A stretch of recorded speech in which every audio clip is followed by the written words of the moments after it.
Coming here now, it does feel like the completion of something that was started during a sort of influential point of my life and a period of my life that I think in a lot of ways has defined the direction and like the tone of what I do now. Tahiti is my birth name, and I think that I was named after the period of Gauguin's life that he lived in Tahiti. I guess that I make sculpture. Something I'm trying to do is change the nature of paper. My work is a lot about repetition and building simple shapes into complex shapes. The repetition builds all these angles that are not in the original shape. I want transparency, and I want, from a distance, you to not be able to tell what it's made of or how it's made. I want it to feel not of its nature.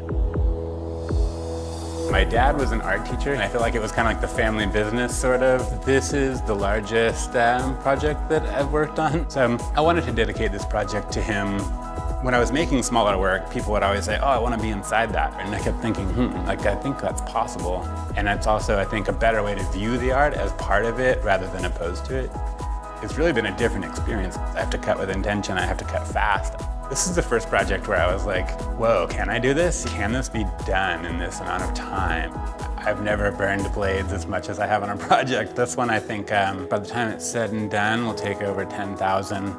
Definitely looking forward to getting into the space at 1515 Broadway. Watching MTV at my mom's house, it was kind of the stuff that I think bled into my work even now. It's kind of a dream project, really, because I've dreamed of that sort of volume in a space for a long time. Times Square being a place where like so many people from all over the world are constantly coming, and there's like this intersection. And the work is about those intersections. I think of all those crossings and this kind of wholeness, and I hope that people will take some sense of that away from it.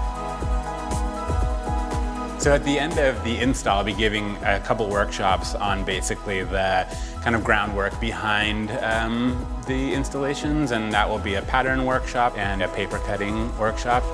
I don't get to see these things before. It's never staged to where I see it completed somewhere. So this is when I get to see it completed too, and to see if the picture of what I had in my head matches the reality of what the object will really be.